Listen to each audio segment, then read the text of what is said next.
this thing on? It is. All right, welcome back to the Shoot to Rock Sports Talk podcast. I'm your host, Shoot to Rock, and we are back with another NFL recap here for Week 9. Already halfway through the NFL regular season. Hard to imagine, but here we are. And man, did this week produce some bangers. A lot better than last week. I mean, early games, afternoon games, both really good games. So we're going to get to it again. Once again, giving my awards and takes for each game. So feel free to drop your takes down in the comments. And while you're down there, make sure to like the video, subscribe to the channel, or drop a follow if you're on Spotify. And let's get into it.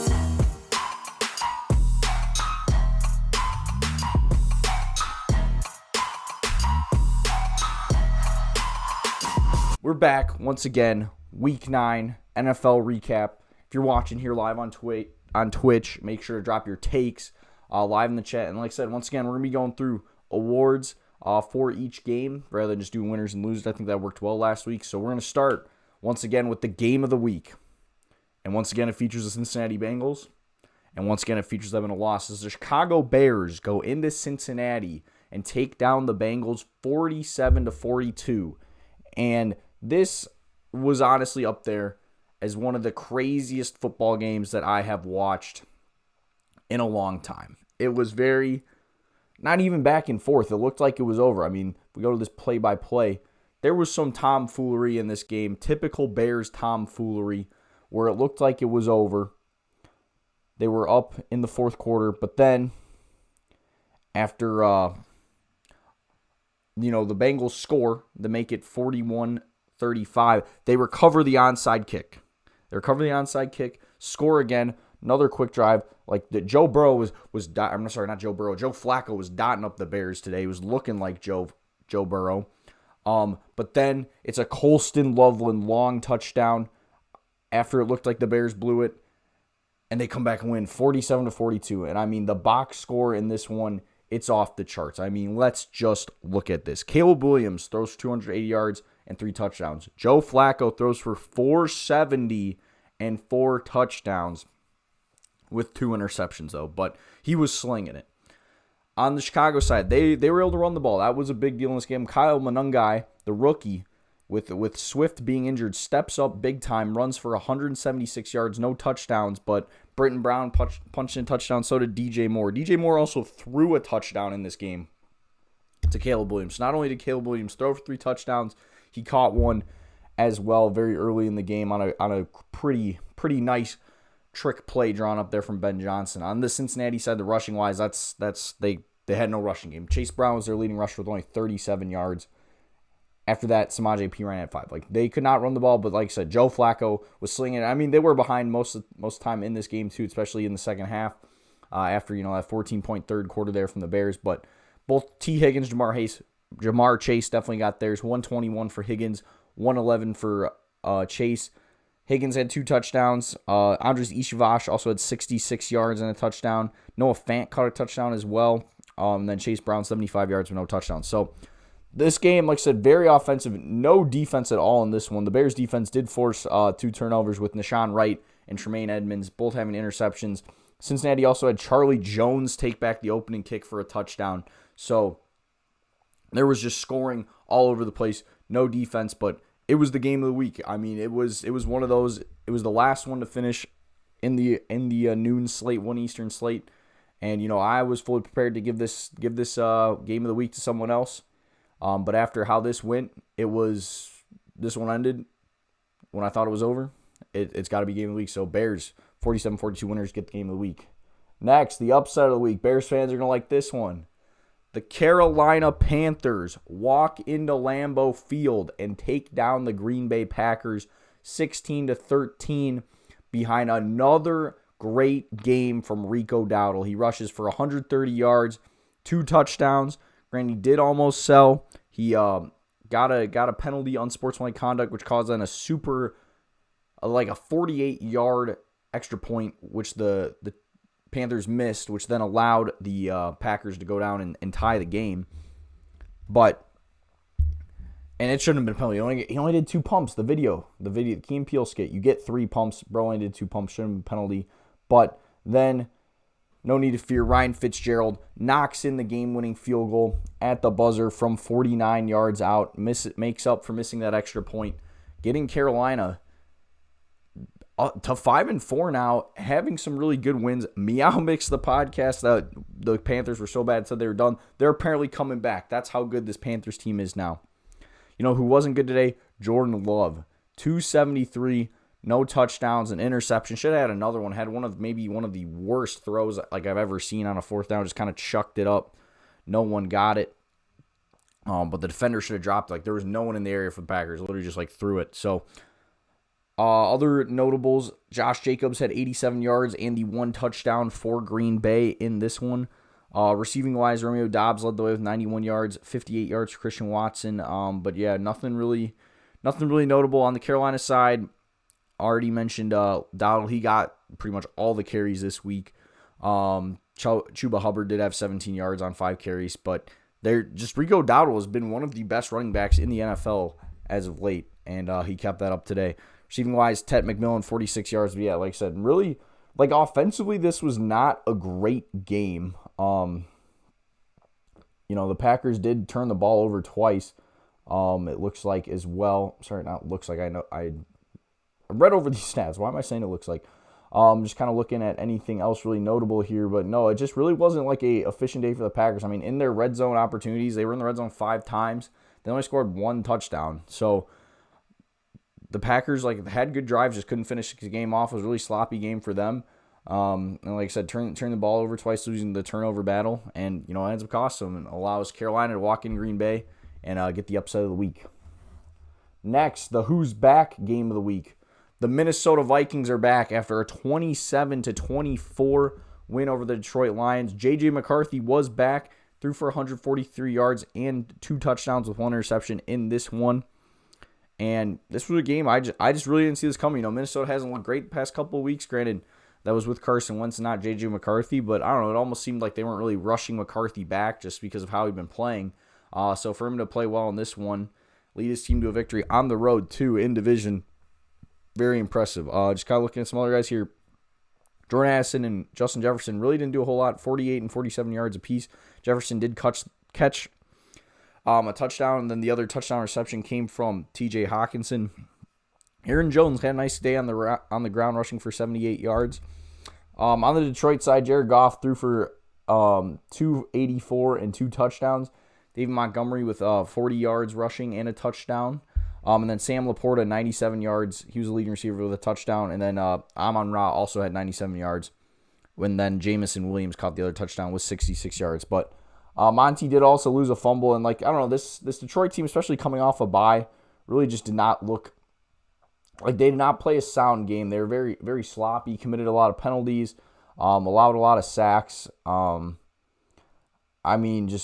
Really just kind of looking at it. Turnover battle was even, but I don't know. It was one of these games Minnesota just kind of felt like the better team in this one, which going into the game I did not see coming at all. So for Minnesota to kind of have a nice bounce back here, especially after struggling the last couple of weeks. That game against the Chargers on Thursday Night Football last week was pretty ugly. So good win for Minnesota. I give them the Who's Back team of the week. Next, the NFL Makes No Sense game of the week goes to the Pittsburgh Steelers, knocking off the Indianapolis Colts 27-20. And this defensive effort from the Steelers, this was a prime defensive effort. They forced 6 turnovers today. The team that couldn't stop, granted, I guess Joe Flacco might just be goated. It might just be dotting everyone up. The team that, couldn't stop Joe Flacco, couldn't stop Jordan Love in the second half last week. They had no trouble stopping the number 1 offense in the league after the first quarter. The first quarter, it looked like the Colts were going to run all over them. Looked like this was going to be another, game that the Steelers just didn't have it, and especially the way Baltimore's playing, the Steelers needed to get it together, and they did today. So good win for them. Aaron Rodgers threw for 203 yards with a touchdown. Jalen Warren, only 31 yards on 16 carries, but did rush for 2 touchdowns. He was tough to take down. It was tough runs, good tough runs. And receiving wise for the Steelers, really just kind of everyone doing it. Calvin Austin had 56 yards. Darnell Washington with 43. Kenneth Gainwell with 35. Freiermuth 27, but caught a touchdown. Caught the one touchdown. So it was really just like the defense. The defense is what really impressed me. So fumble wise, Roman Wilson, that's the wrong thing. TJ Watt recovered a fumble. Brandon Echols recovered a fumble. Derek Harmon recovered a fumble. They also had 3 interceptions this one.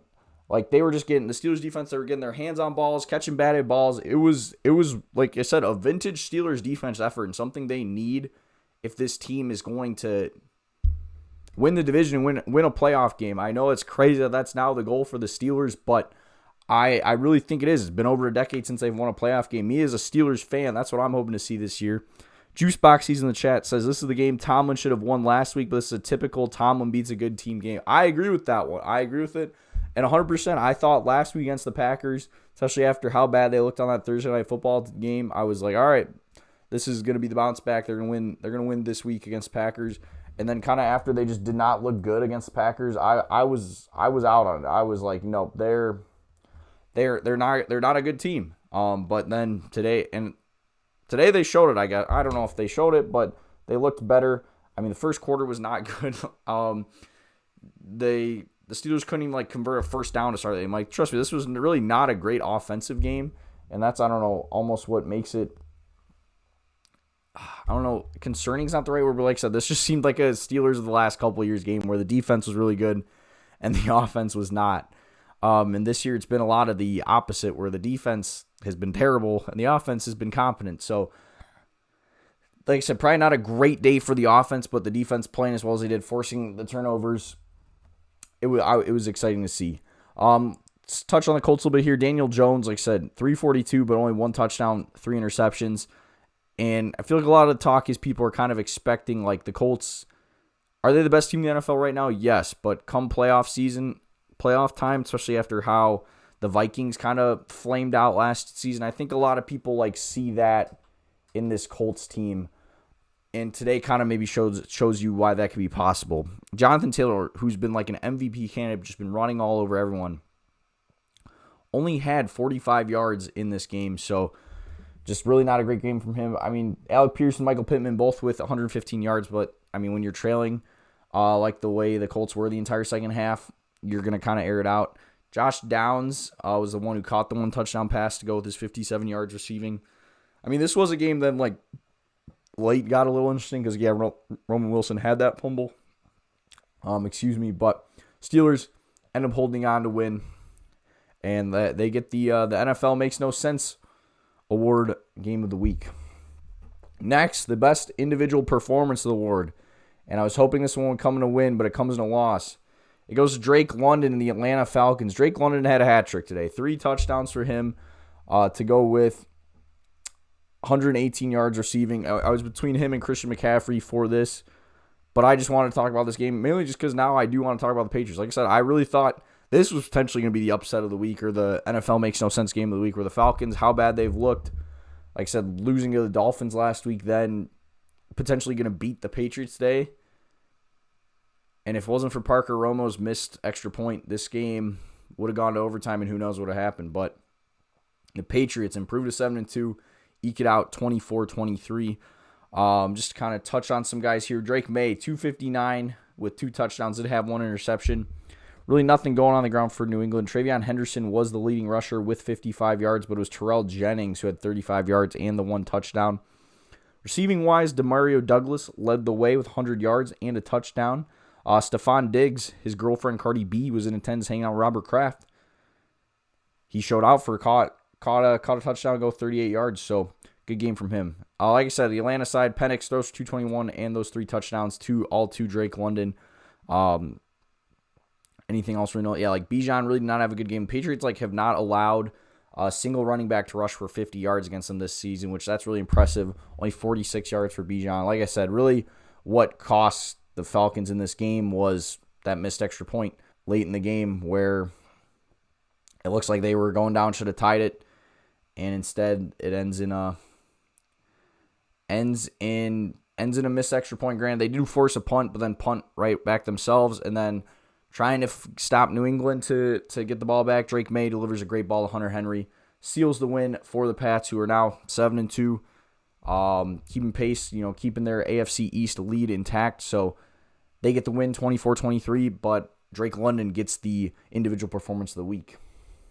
Now the ugly, gutsy win of the week goes to Denver Broncos, winning 18-15 in Houston over the Texans. Texans almost pulled off an upset for the second week in a row. However, I think, again, just like last week against the 49ers, Texans were favored in this one. Grant, does not help when you lose your quarterback, C.J. Stroud, in the first quarter to a concussion, where then Davis Mills had to play the rest of the game. But the Broncos, despite, not a great game, like I said, Bo Nix only throws for 173 with 2 touchdowns and interception. Really just like not a great game for him.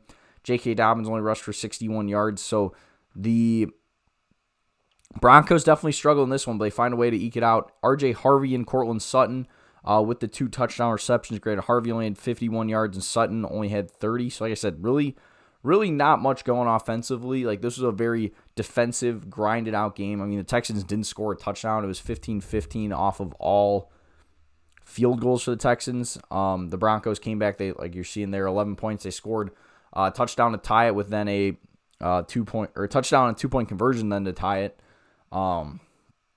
And then the field goal as time expired to win it. So, like I said, Davis Mills then had to kind of lead the way for the Texans this one, threw for 137 yards.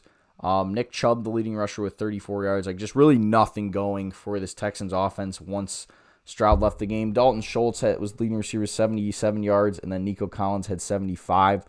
We'll pull up the team stats here, see if there's really anything else notable. From what I remember looking through it originally, no. I mean, Denver does force 2 turnovers too. That ends up kind of being a big difference in the game. When you win the turnover margin in a very defensive, scrappy, like I said, gutsy win like this. I'm trying to just remember down the stretch of the really. I think, it was just a lot of punts. Like the touchdown right away in the first, and then just a lot of punts, and then a walk-off field goal. So Denver also improves to 7-2 after that win. Next, we have the nice win, but can you do it in the postseason award of the week. Goes to the Bills and the Chiefs. Bills win 28-21. Did I miss the Bears Bengals? You did. I led the show with Bears Bengals. It was it won the game of the week. This one was the game of the week coming into it. I mean, per usual, it was like, I believe now, the 10th meeting between Josh Allen and Patrick Mahomes. And once again, the Bills win here in the regular season, and I want to see if they can do it in the playoffs. Allen throws 273 and a touchdown in this one. James Cook led the way rushing with 114 yards, but it was Allen punching home both the touchdowns, as well as then Ty Johnson had another. Dalton Kincaid caught the one touchdown for Buffalo to go with 100 yards receiving. He was definitely Allen's go-to guy on the day. Mahomes really didn't have a great game. Did throw for 250, but no touchdowns, 1 interception. I mean, this Chiefs offense had been looking really great the past couple weeks, and I mean, they still score 21 points today, but really, I mean, nothing super impressive. And like I believe now I saw the Chiefs are 0-4 in one-score games this year, so they need to find a way to win these games. Xavier Worthy with 49 yards and a touchdown, Kareem Hunt with 49 yards and a touchdown, and then Rashee Rice had the other rushing touchdown. A little I forget that play, but I forget it. Yeah, it was some like little pitch, and then he just ran it in. Receiving wise, Rashee Rice 80 yards receiving, Hollywood Brown 73, Travis Kelce 66, but yeah, really not a whole lot going for the Chiefs. I think I saw the Bills have won 5 or 6 in a row versus the Chiefs in the regular season. That sounds correct. Let me pull up. I bet you here it says in this recap. The late games I did not get to read the recap like I was hoping to. I believe you. That sounds right, but that's what I'm kind of saying, and what I was thinking with this one was the Bills they kind of own them in the regular season, but can they beat them in the playoffs?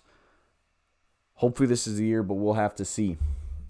Then we need to change the overtime rules game of the week, or the kickers are getting way too good game of the week. Goes to the Raiders, or the Jaguars, with a 30-29 win in overtime against the Raiders, in which kicker Cam Little set the NFL record with a 68-yard field goal at the end of the half. It is now the longest field goal in NFL history. He kicked one for 70 yards in the preseason. That doesn't go towards the actual records, but this 68-yard one he kicked the end of the half. The Jags, and as well as Little had the kick that sent the game to overtime. Jags then scored a touchdown in overtime, and then the Raiders then did go and score a touchdown in overtime with a couple seconds left to go. So who was it here? Lawrence ran. Oh yeah, it was Trevor Lawrence on 4th and goal, just kind of jumped over the pile, scored it. The Raiders then go down, score a touchdown. Geno Smith to Brock Bowers. Brock Bowers also had 3 touchdowns. This one could have got individual performance of the week. But then they have to go for 2 because if they just kicked the extra point, the game would have ended in a tie. And then this would have won the tie of the week. I don't know why. Now that it's guaranteed that both teams get a possession in overtime, that it's just 10 minutes. Like, it needs to go back to 15. Like, it was fine going down to 10 minutes when it was just whoever scores wins or like a touchdown wins it. But now that overtime essentially just turned into both teams get a possession and then it's over, there needs to be like either it needs to be extended or they need to do like the 2-point conversions like college football does. Do you think the new kicker ball rules impact how many far kicks we're seeing? And then Morbin Pickford said kind of wild they used to not let the kickers use broken footballs. I definitely think that makes an impact on it. I do just think kind of kickers are getting better. I mean, you see that in sports. The longer it gets, goes on here, the training and the technology, like, it gets better as time goes on. I also think so many of these stadiums being indoors now makes it a lot easier to kick. And also, not as much on the kickers, but I also just think these new kickoff rules with how far offenses are starting up with the ball and then just how far kickers are able to kick it, we're just, like, you need to go like 20 yards to get into field goal range at this point. Like, it's going to, I don't know, there's going to have to be some sort of, they're going to have to find a way to almost like nerf it a little bit. I mean, like, I just keep thinking back to the Seahawks-Cardinals game on Thursday Night Football, whatever week that was, where like Sam Darnold led a 28-yard game-winning drive because that's all it took to like get his kicker in field goal range to kick a long field goal. So, I don't know. I think it's a combo of a lot of different things, but yeah, I don't know. That I don't think is as much of the problem as like we got to change the overtime. That's my bigger takeaway of what we need to fix from this game. Just going through the box score here quick. A lot of kicker talk. Trevor Lawrence threw for the 220, rushed for 2 touchdowns in this one. Travis Etienne was the leading rusher with 84 yards, and then Bashal Tutin had the other Jags rushing touchdown. Receiving-wise, Parker Washington with 90 yards, and then Brian Thomas with 55. Looking on the Vegas side, Geno Smith threw for 284 and 4 touchdowns with an interception this one, so a good game from him. Genty only rushed for 42 yards, not much going rushing-wise, but then, Brock Bowers, 127 yards, 3 touchdowns, was definitely the go-to guy for Geno in this one, and then Ashton Genty did catch the other touchdown. Trey Tucker, 38 yards. Yeah, really not much going on. But yeah, this one, like I said, this week was just a whole lot better for the games. Having this one and the Bills-Chiefs going down to the wire in the late afternoon. We had a lot of really good early afternoon games.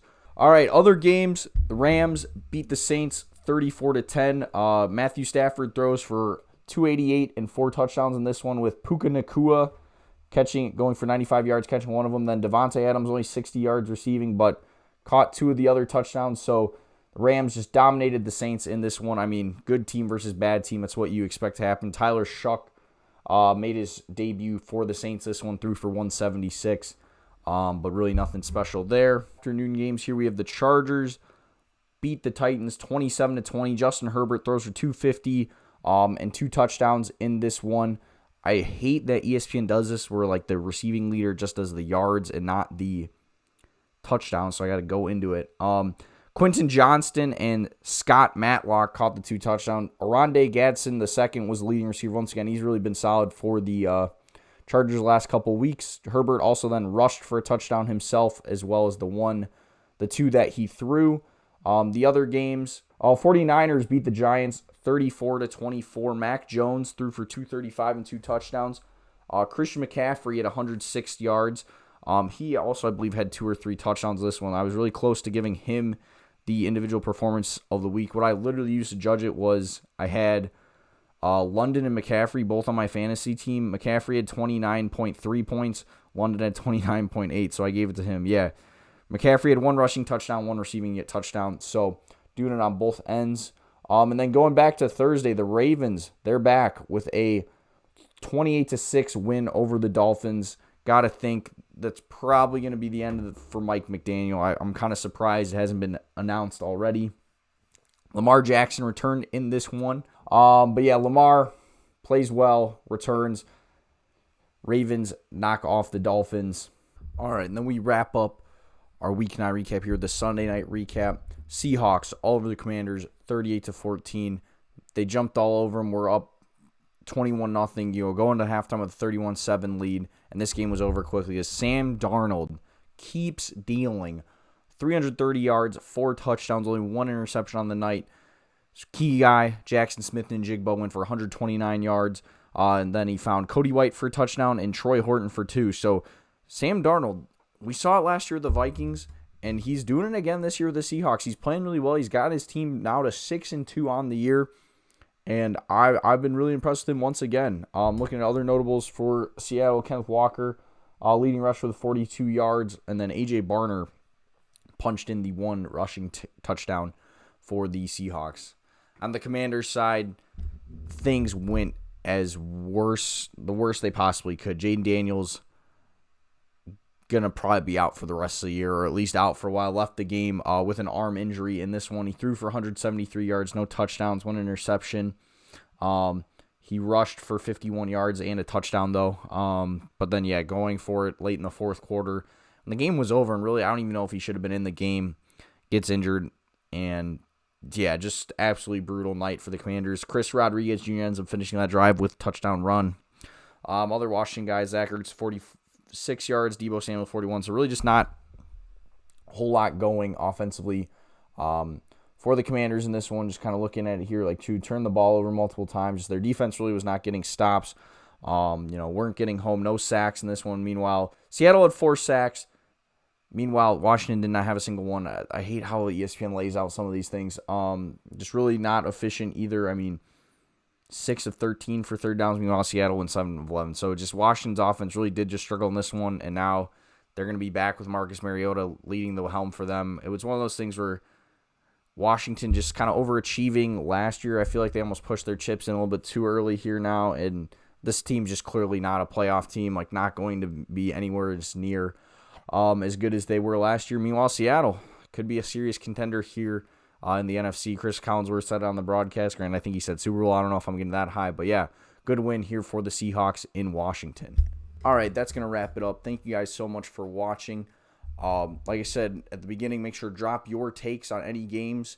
And thank you to those of you who dropped your takes watching live on Twitch. Like I said, we do this show live on Twitch every Sunday night where I just kind of watch Sunday Night Football game and then kind of talk about all the different games from the week at halftime. So feel free to join that. If you're watching here after on Spotify or YouTube, make sure to follow or subscribe to the channel. Like the video. Appreciate you guys for support, and I'll see y'all next time. Peace.